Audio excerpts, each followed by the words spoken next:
Now I'll walk you through how we approach this 4 weeks. So the week 0, which is the first week, we focus on discussing the requirements and identifying key requirements that need a proof of concept. So what is the difference? So we talk requirements in general, but we have to be more specific on key requirements. Sometimes the key requirements are what kind of objects we are going to detect, or what kind of environment we are going to use this solution in, right? And in some cases, the key requirements are performance metrics. We may want an accuracy of more than 90%, and without which the solution might not work. So we have to identify or pick key requirements in a whole list of requirements, and we'll decide on what we are going to focus in a proof of concept. And the exploration phase, which is the week 0, we also have to decide on the computing hardware.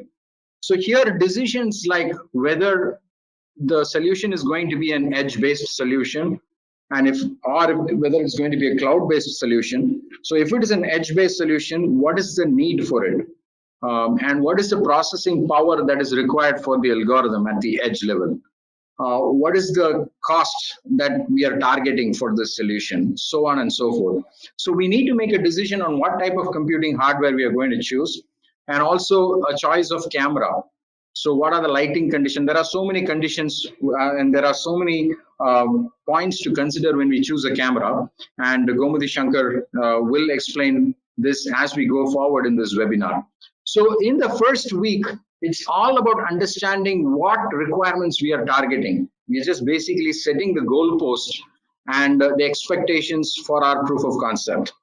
And also, we are trying to pick and choose the right hardware, both in terms of the CPU as well as the cameras in the first week. Going on to the next week, it's going to be about the POC setup. So how do we make a POC setup is we normally pick hardware which is off the shelf. So we do not want to develop an entire hardware during a proof of concept stage.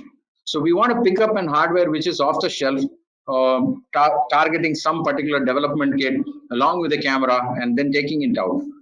And likewise, we also have to pick up an algorithm which is already available. Of course, there are options in the open source where you can pick up a model and you can try and use that. If you're already experienced with AI and machine learning and deep learning, if you're experienced with that, then you can pick up something from the open source. Or there are a lot of third-party vendors like VisAI Labs who have these algorithms readily available, which you can pick up and you can use it to set up your POC. Now, at least a week, it takes at least a week to get all this up and running. So you have some working setup. You connect all this and make some basic application which will target the solution. Now, the third week is all about tuning the algorithm. Now, I have connected all the pieces together. You have the camera images flowing through your algorithm, and there is an inference happening, and there are some decisions which are being made. And now it is about tuning your algorithm. And in some cases, we go ahead and retrain the model to include new objects and things like that to achieve the level of performance that we want. So that happens in the week 3. And the fourth week is about putting everything together and showing it to a customer or showing a demo to him. Now, all this may sound very simple and like bifurcating into weeks, but in practical life, I mean, most of you are developers and engineers, you know, it does not go exactly to plan, right? So sometimes what we have planned in week 1 may happen in a couple of days, but we may take more time where we are spending in tuning the algorithm. So we'll take a week or a week and a half.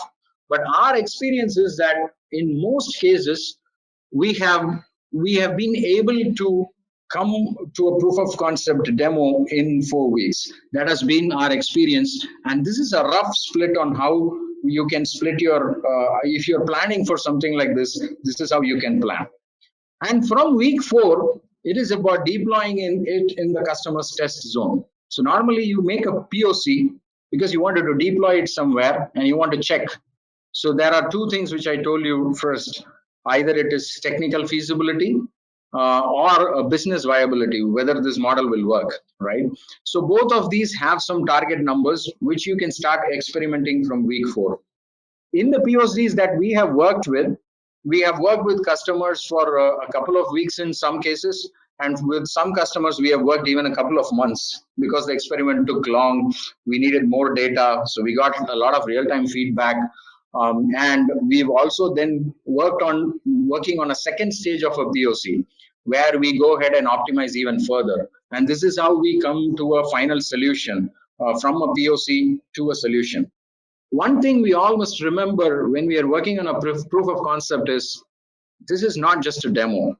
It is not a video that you can capture and put it in your social media handle and walk out, because this POC is going to be the building block that is going to bring about your solution at the end. So whatever we use here should be a viable and we should be able to build on top of this and go towards our final solution. So that should always be in our mind when we build this POC. And that's how we have worked with our examples as well.